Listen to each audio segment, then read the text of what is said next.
everyone! This is a video about the game Project Hospital. I will show you how you can build your hospital in the sandbox version, assuming this is the first time you are playing. I will also share the tips that I figured out along the way that I wish I knew when I first started playing. It would have saved me a lot of time, money, and effort, but hopefully you will find it useful. And if you do, give this a like.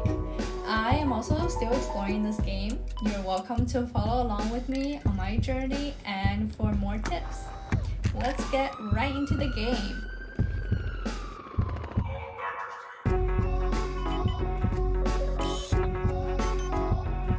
So once you're in your game, to build, you want to click on this hammer icon and create a foundation for the base of your hospital.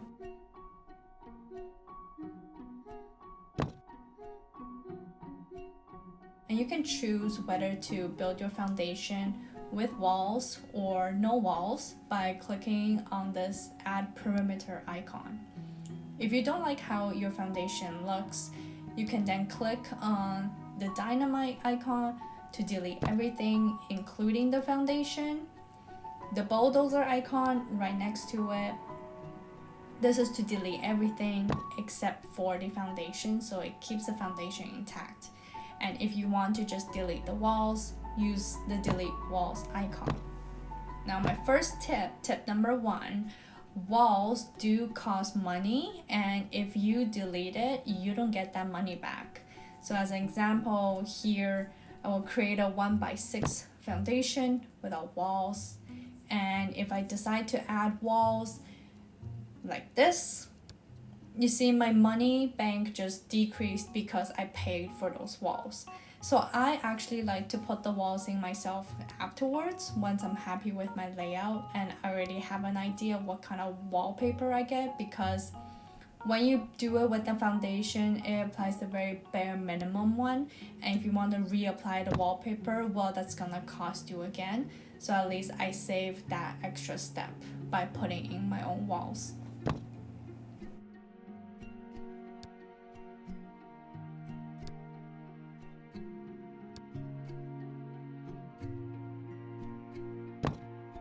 And to choose your walls, flooring, pillars, and elevators, you can click on this room icon. And the next 2 sections are for doors and windows and furniture. Now this last icon up here, it's for preset rooms, so these rooms are already made for you.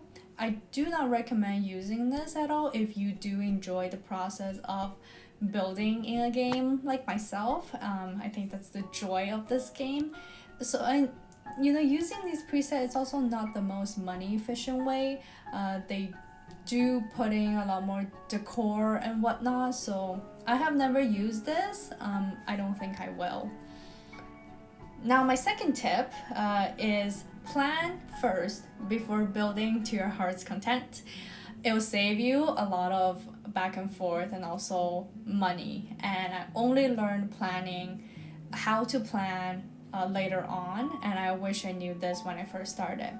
So to know what you need to build and to plan it out, go to the gears icon, which is the management section of all your departments.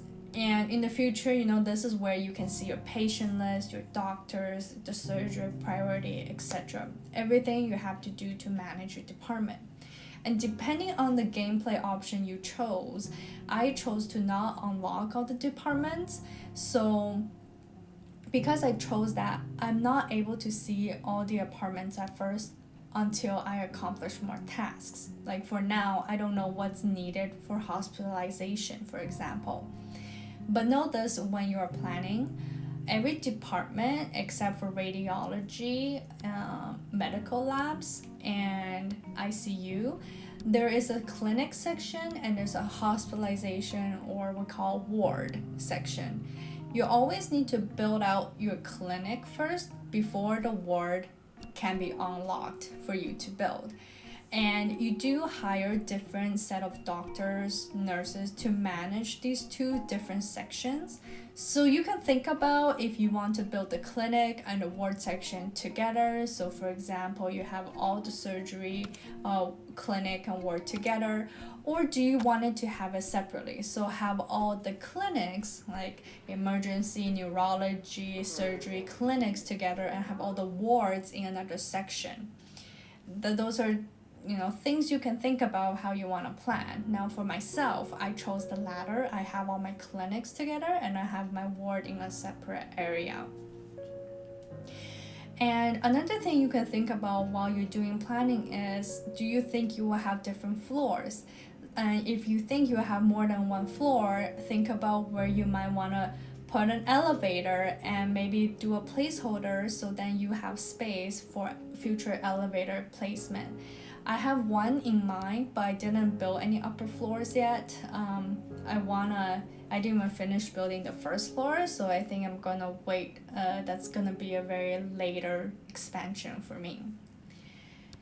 Okay, well, back into the management section here, you can plan out where you want your rooms to be and draw out a floor plan.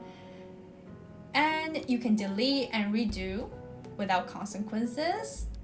And this way you can maximize your dollars when building without having to, delete, rebuild walls, because you know exactly where your walls are going and where your foundation is going. So if you don't like how the room is shaped or located, you can remove the room and start again. And now you see here, the red font here means you need to have this room for this department to function.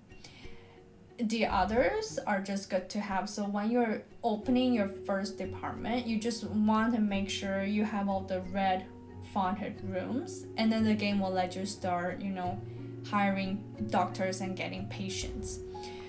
For future planning purposes, you want to have a place for the good to have rooms, but you don't have to necessarily build it out at first.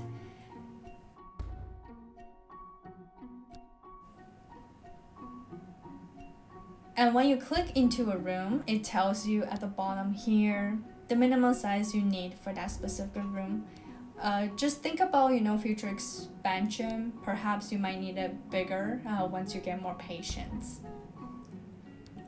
Now my tip number 3 is you can actually go into these other departments down here and see what the requirements for their rooms are and plan out that requirement as well, even if they're currently grayed out and you can't play with them.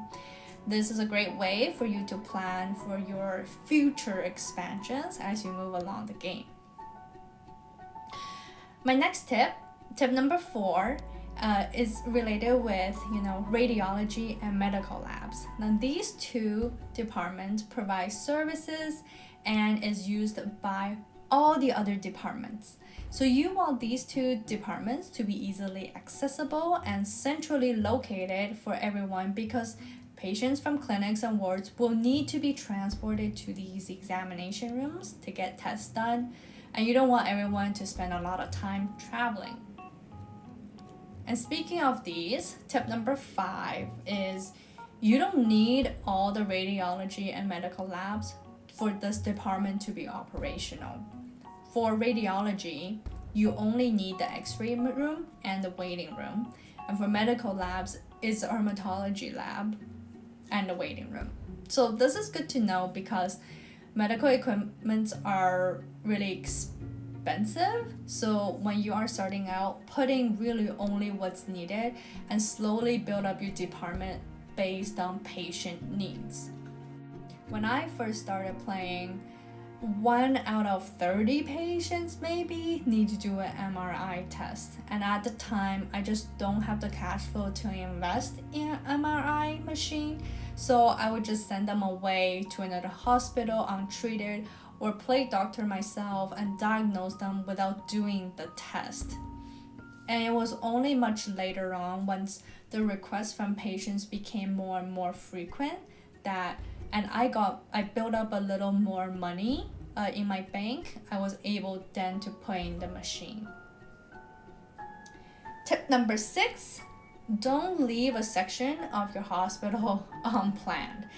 The sections in the plan is actually important for the janitorial staff.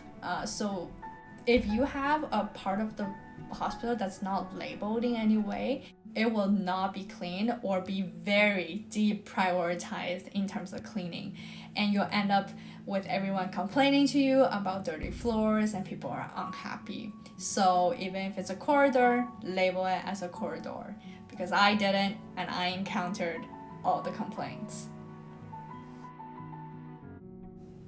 So after all these tips, and once you have your rooms planned, you can then start building your foundation, walls, doors, and putting the equipment with the hammer icon section. And then putting in the furnitures and the equipment. So if you go into the furniture section, click on the room and it will show you what the minimum equipment you need for the room to operate. And the mandatory items are indicated by the exclamation marks.